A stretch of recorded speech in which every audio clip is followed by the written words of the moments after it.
Happy New Year and welcome back to F for Forensics. We're officially kicking off Season 2, and we're really excited to be back. It is so good to be back. And for anyone who might be joining us for the first time or, just tuning back in after the break, we're embarking on a completely new journey this season. We really are. I mean, if you were with us for Season 1, you'll remember it was all about the foundations. We sort of called it the hardware era. Yeah, that's a good way to put it. We were digging into the physical realities of a digital crime. We spent hours talking about file systems, memory forensics, literally tearing apart hard drives to find that one hidden sector. Dealing with flash storage, all of it. Exactly. It was all about assembling these physical cases. It was the era of tangible evidence. That's really the best way to describe it. If a crime happened, you could almost always point to a box, a laptop, a server, maybe a USB drive and say, the answer is inside that metal casing. Right. It was all about seizing physical objects and, performing autopsies on them. I remember that feeling. You put the hard drive in the anti-static bag, you tag it, you lock it in the evidence locker. It felt very, like a police procedural on TV. It did. But Season 2 is different. We are shifting gears entirely. We are entering the future. Digital forensics in a cloud-first world. And I want to be really clear right off the top here.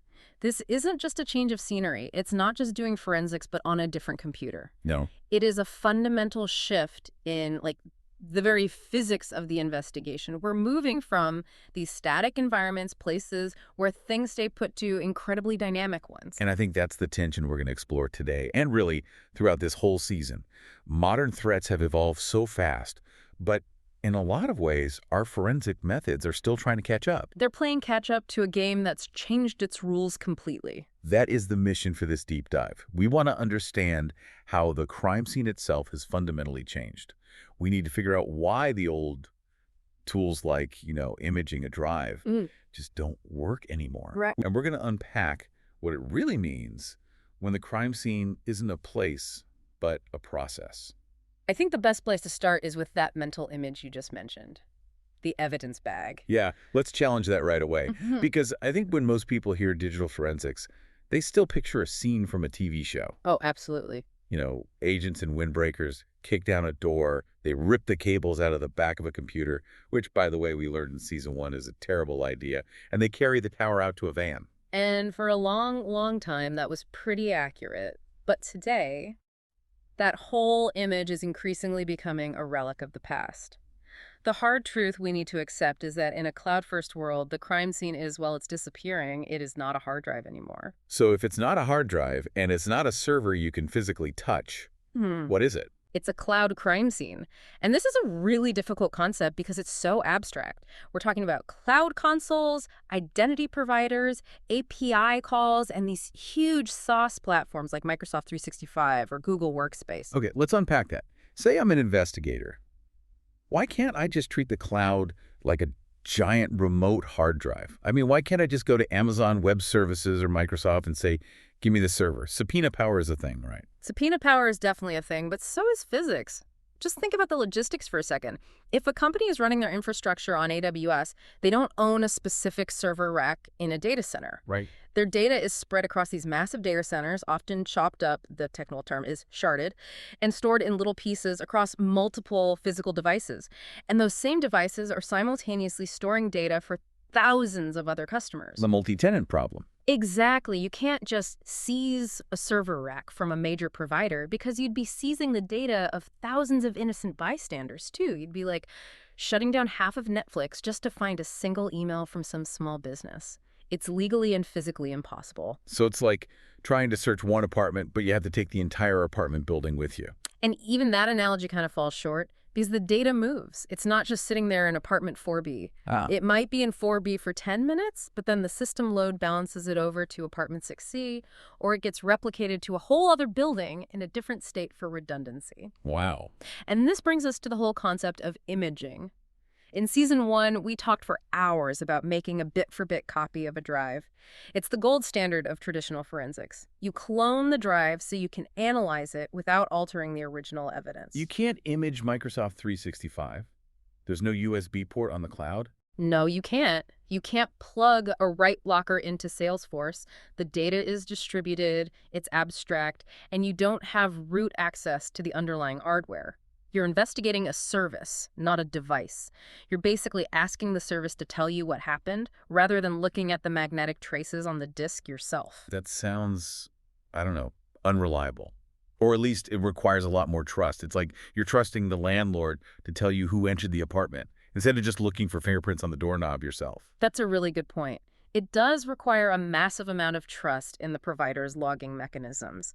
But there's another factor that makes this even harder than just the lack of physical access. And what's that? Speed. Speed. Speed is the critical differentiator. Traditional forensics is often a wait and collect game. You secure the scene, you get the warrant, you wait for the tech to image the drive, and then maybe weeks later, you finally analyze it. Right. The evidence is static. It just sits on a shelf waiting for you. It's polite evidence. It stays where you put it.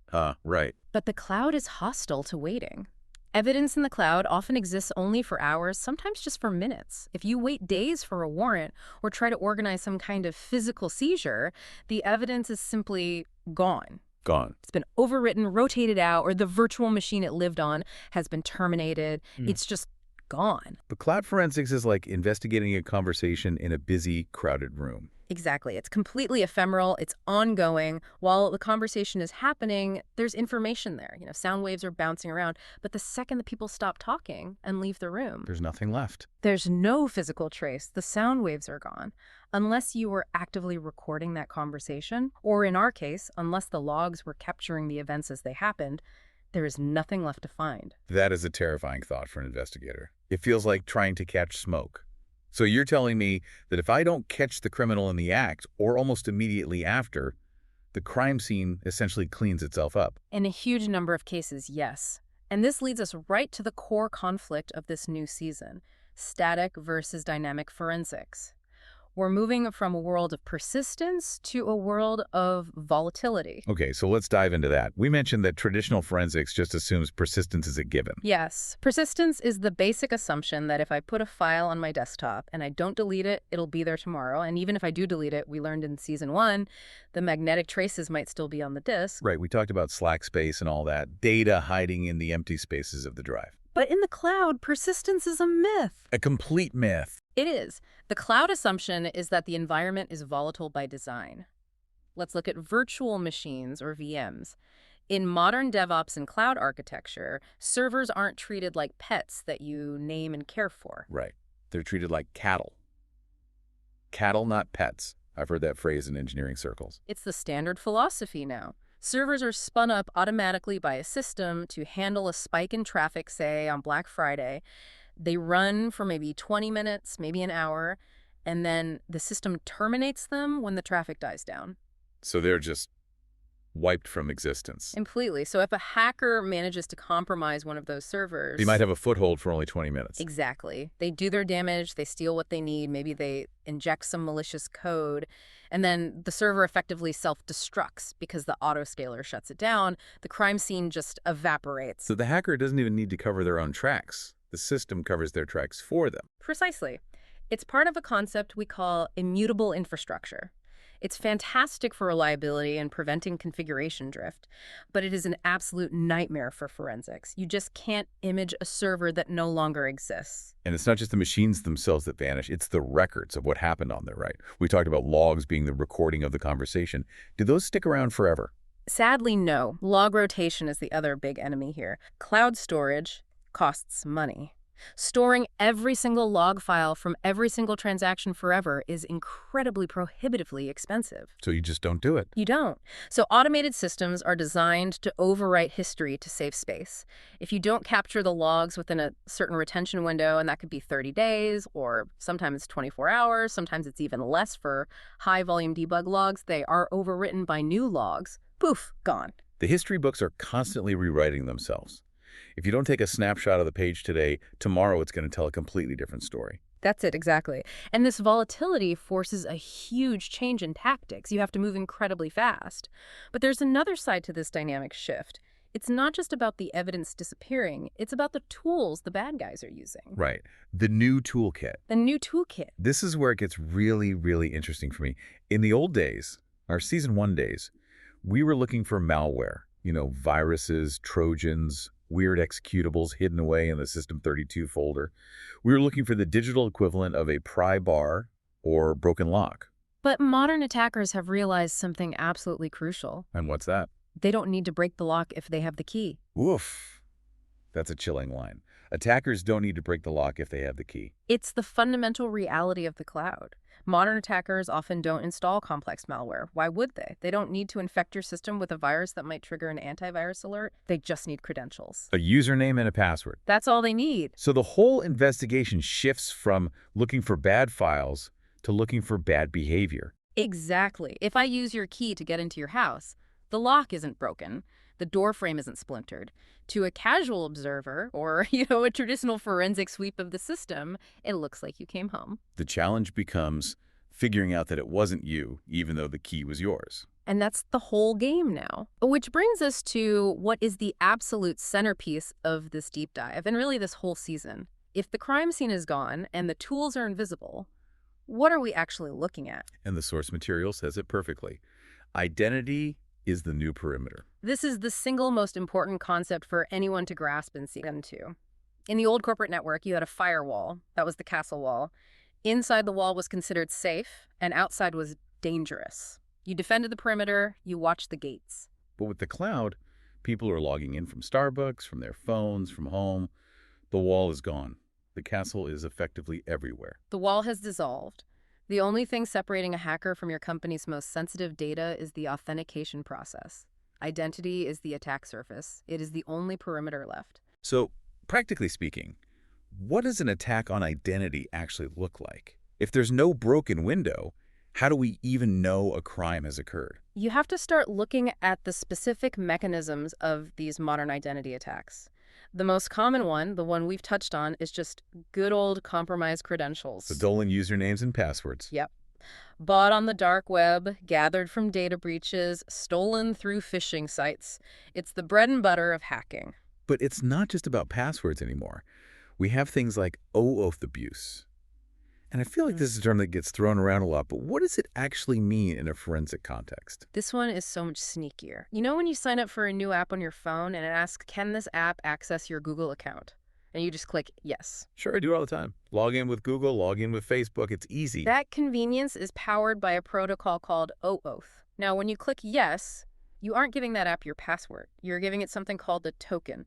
Think of it like a valet key for your car or a VIP pass. You're giving that app permission to act on your behalf. Attackers have learned how to manipulate this. They trick users into granting these permissions to a malicious app. Maybe it looks like a harmless calendar tool or a fun little game. Okay, so I click allow on this fake calendar tool. Yeah. What happens then? The attacker now has a valid token. They don't have your password, so they can't change your settings or lock you out. But they have a permanent pass to read your email, access your Google Drive, or download all your contacts. And here is the real kicker. What's that? Changing your password doesn't fix it. Wait, really? If I change my Google password, doesn't it kick everyone out? Not necessarily. The OAuth token is a separate permission slip. Unless you specifically go deep into your account settings and revoke that app's access, the token remains valid. We have seen real-world cases where attackers maintained access to a victim's email for months after the victim had changed their password because that token was still alive and well. That is terrifying. It's like you changed the locks on your house, but you forgot you gave a key to the dog walker last year, and, well, the dog walker is actually a burglar now. That is a perfect analogy. And then there's the purely psychological attack, MFA fatigue. Oh, this one just drives me crazy hearing about it. It feels so rude. Yeah. It's so low tech. It exploits our basic human nature. Most people now have multi-factor authentication, a push notification on their phone to approve a login. It's a fantastic security measure, but attackers have found a workaround. They get your password, and then they use a simple script, a bot, to just spam your phone with approval requests over and over and over. So your phone is just buzzing at 2 a.m. Buzz, nonstop. Relentlessly. And eventually the user, who is groggy and annoyed, just wants it to stop. So they click approve. Or maybe they think, oh, my computer must be doing an update, and they click approve. And just like that, the attacker is in. They bypassed millions of dollars of high-tech security by just hacking the human. The attacker is in. And this completely reframes the investigation. We call it the login paradigm. The attacker doesn't break in, they log in. So if they're logging in, what becomes our evidence? If we can't look for broken glass on the floor, what are we actually looking for? Logins become the new timeline. we aren't looking at file creation dates on a hard drive. We're looking at session start times in a log. Access logs, track movement, what we call lateral movement.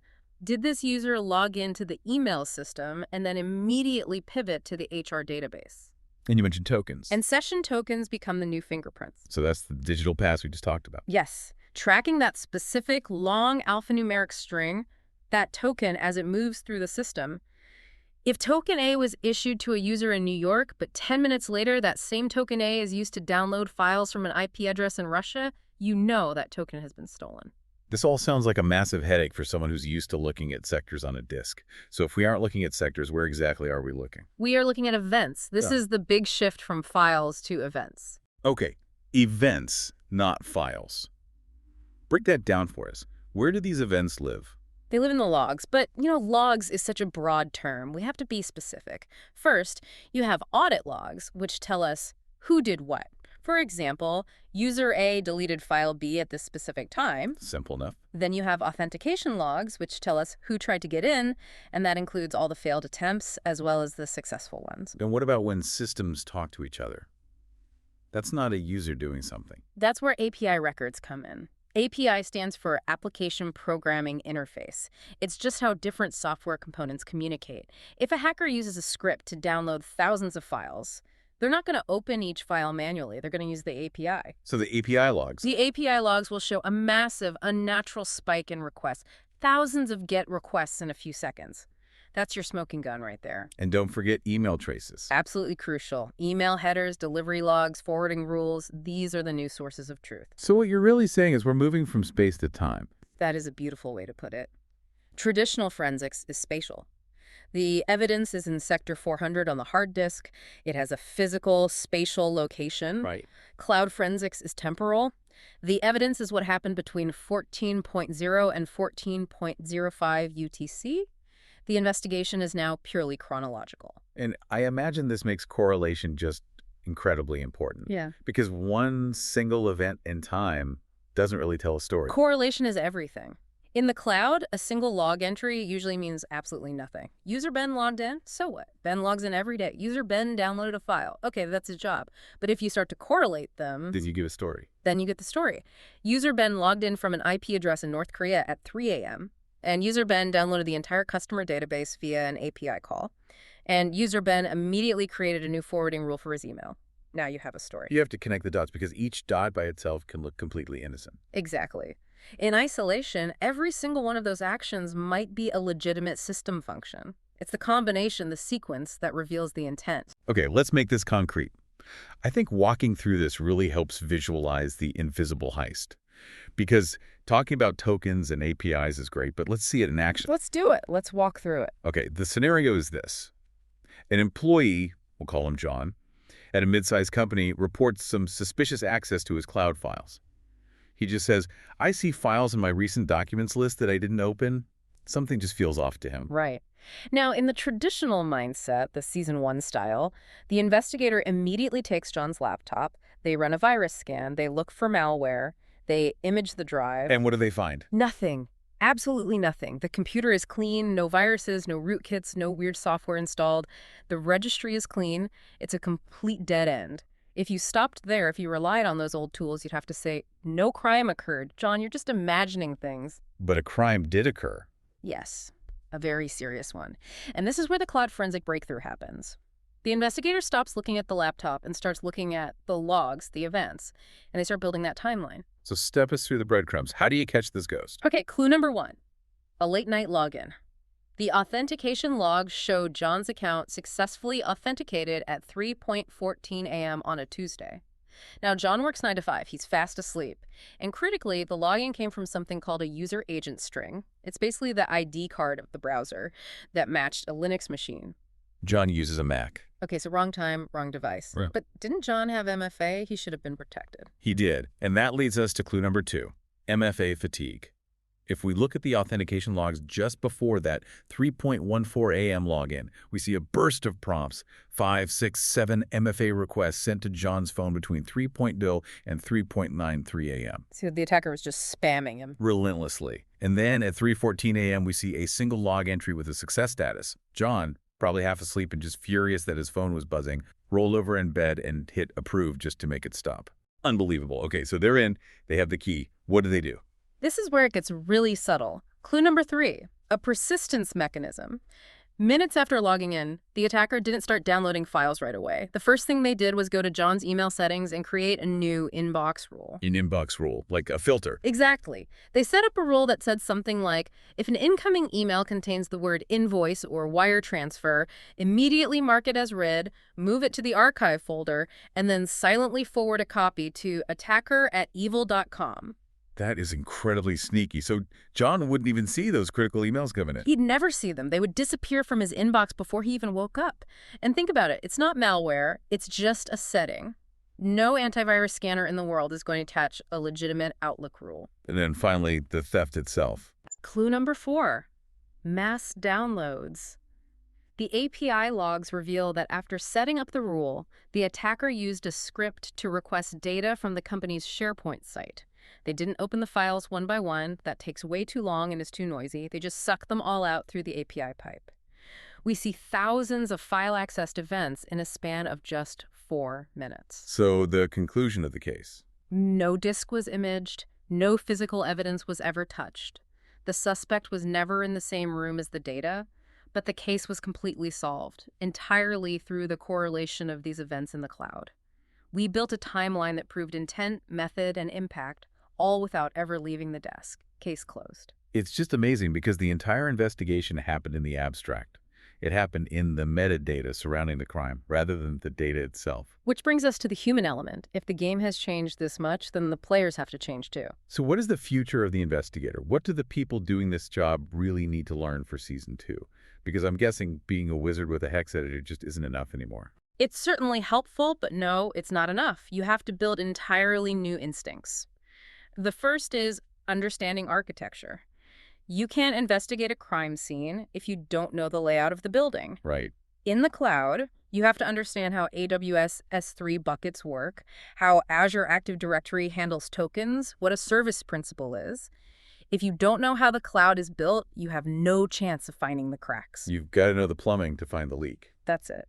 And secondly, you need to learn to read identity signals. Treating a simple login as a potential weapon. Yes, you have to look at every successful authentication and ask, was that really them? Yeah. You need to become paranoid about context. You have to look at IP addresses, user agents, impossible travel scenarios, like logging in from New York and then London in the same hour. Unless you have a very, very fast jet, that's impossible. We also talked about preservation. This is a constant race against time. Investigators need to learn how to capture this short-lived evidence before it rotates away. They need to know the specific commands to export the right logs now, not next week. They need to know how to snapshot a running VM before it spins down. It's digital triage. And finally, something that I think resonates with all of us, no matter what our job is, storytelling. This might be the single most important soft skill now.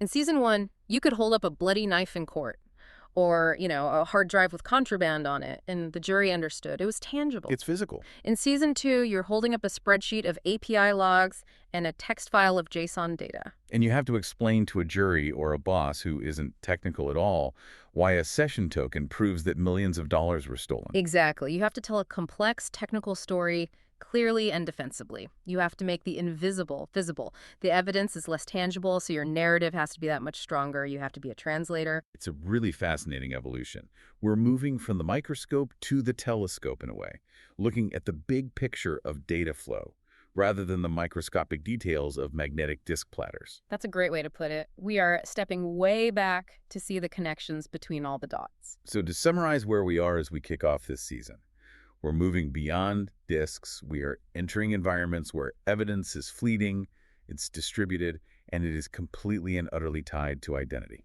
It's complex, it is incredibly fast-paced, and quite frankly, it's the most exciting frontier in forensics right now. The cat and mouse game has really leveled up. The bad guys are smarter, but the tools we have to catch them, if we use them right, are more powerful than ever. And speaking of leveling up, we're just getting started. I want to give a quick tease for what's coming next in Season 2, Episode 2. We're going to be talking about F is for federated identity, when login is the crime. Oh, this is going to be a deep dive into the plumbing of the internet. We'll be breaking down identity providers' IDPs, diving even deeper into token abuse and looking at exactly how investigators prove misuse when the attacker never drops a single piece of malware. And if you thought MFA fatigue was wild, just wait until we start talking about golden SAML attacks. Golden SAML is? Well, it's the nuclear option of identity attacks. It's going to be pretty intense. We really want you to be part of this journey with us, so please make sure you subscribe and follow us on social media at F4 Forensics. We're going to be sharing visual breakdowns of these logs so you can actually see what a JSON payload looks like and some great articles to read along with the season. Definitely check those out. It really helps to see the logs with your own eyes. It makes all this abstract stuff much more concrete. Still curious, Stay careful. and we'll see you next time.